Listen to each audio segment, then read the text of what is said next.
What's an English language proficiency test? How many language proficiency tests are there out there? Which ones are most widely recognized? If you want answers to these questions, keep watching. Hello and welcome to my YouTube channel, Learning Together with Robert. If this is your first time visiting me, thank you for being here. And if you're back, thank you very much for your support, because without you, this wouldn't make any sense. If you haven't subscribed, why not do it now and give us a like? I'm Robert Martinez, and I have been an English teacher since 1994 and a teacher educator and language assessment specialist for almost 20 years now. It's been an incredible journey, having lived and worked in 9 different countries. I'm a Cert tutor and assessor, online moderator, a full-time director of studies, and tutor on the IHCYLT course, teaching English to young learners and teenagers, and I enjoy being in the classroom both face-to-face and online. If you want to know more about my professional background, experience, and qualifications, I've put a link to my LinkedIn profile and a link to a video cartoon version of my CV to jazz things up in the description box below. Feel free to check them out. Hi everyone, today I want to give you the second part of an informative overview on English language proficiency tests, because as teachers we often have to deal with them in one way or the other, be it answering questions, preparing students for them, talking to peers about them, talking to parents or even potential test takers about them and their characteristics. This will help you understand what these tests are, who recognizes them, and how this information can be useful for both us and our students in the classroom. Also, there is so much to cover that to keep the video short and snappy, I had to split it into 2. I'm sure you'll appreciate it. Right, let's look at the tests I showed you in the previous video in detail. Ready? Buckle up. In this second video, we'll answer the questions posed at the beginning of the video by looking at the top 12 English language proficiency tests right now.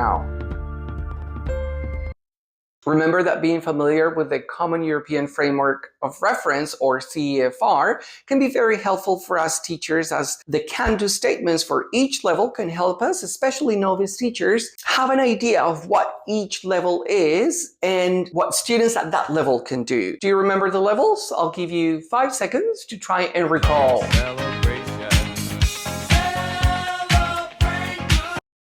Okay, let's start. Test number 1 is the IELTS test, the International English Language Testing System. It was established in 1989, and IELTS is one of the most renowned English language tests, recognized by thousands of institutions worldwide and taken by 4 million candidates last year alone. Test number 2 is the Cambridge English Exams Suite. The Cambridge English Key, it used to be called CAT at A2 pre-intermediate level. In the CEFR, we'll look at it in more detail at the end of the video. The Cambridge English Preliminary, it used to be called PET at B1 lower intermediate level. The Cambridge English First, it used to be called FCE at B2 upper intermediate level. The Cambridge English Advanced, it used to be called CAE at C1 advanced level, and the Cambridge English Proficiency, it used to be called CPE, the highest level of Cambridge English exams at C2 level. We can also mention the Young Learner English tests, starters at pre-A level, the lowest, movers at A1 level, and flyers at A2 level. While these are not important as the previous ones for obvious reasons, they're a good experience for young learners to get their English language level certified and to get them started with language exams. At YLE levels, candidates pass the exam regardless of their performance,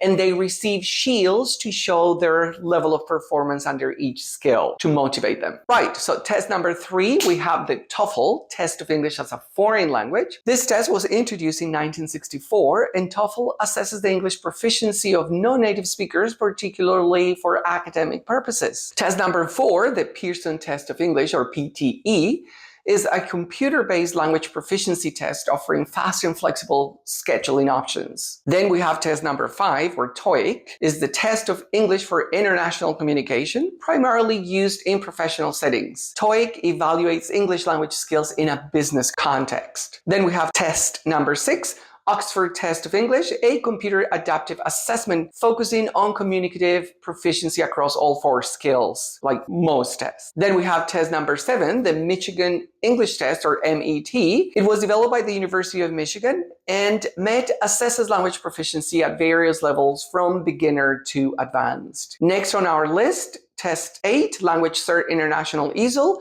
is an innovative suite of English language exams accredited by Ofqual in the UK, focusing on real-life communication skills. Then we have test number 9, Trinity College London, GESE, or Graded Examination in Spoken English, so only focusing on spoken English ability, and the ISE, or Integrated Skills in English, focusing on all 4 skills. These offer a range of exams tailored to different proficiency levels, and Trinity College London emphasizes communicative ability and practical language skills. Then, test number 10, STEP, Secondary School English Proficiency Test. This is widely used in Japan, and it assesses English language proficiency among secondary school students. We have number 11, which is Duolingo English Test, a convenient and affordable online proficiency test utilizing artificial intelligence for scoring. And our last test, test number 12, the ACTFL, or American Council on the Teaching of Foreign Languages, Proficiency Guidelines. While not necessarily a test itself, the ACTFL guidelines provide a framework for assessing language proficiency across various contexts and languages, so quite useful, pretty much like the CEFR. These tests serve diverse purposes ranging from academic admission and immigration requirements to professional certifications and personal development. Understanding their nuances and characteristics is essential for both educators and learners alike. I'm sure that you will agree with me. Very useful to know about them. So, how many did you know about? I hope this overview was useful, and do let me know what you think. I will be sharing more exciting videos, so stay tuned and subscribe. Do let me know in the comments box if you have any special requests, and I'll try and make a video about them if there are enough of you. Do share this video with your friends and students, and can I ask you a favor? Please hit that like button and subscribe so that more people can see this video. Bye for now, and remember, learning is fun and you don't have to do it alone. So let's do it together with Robert.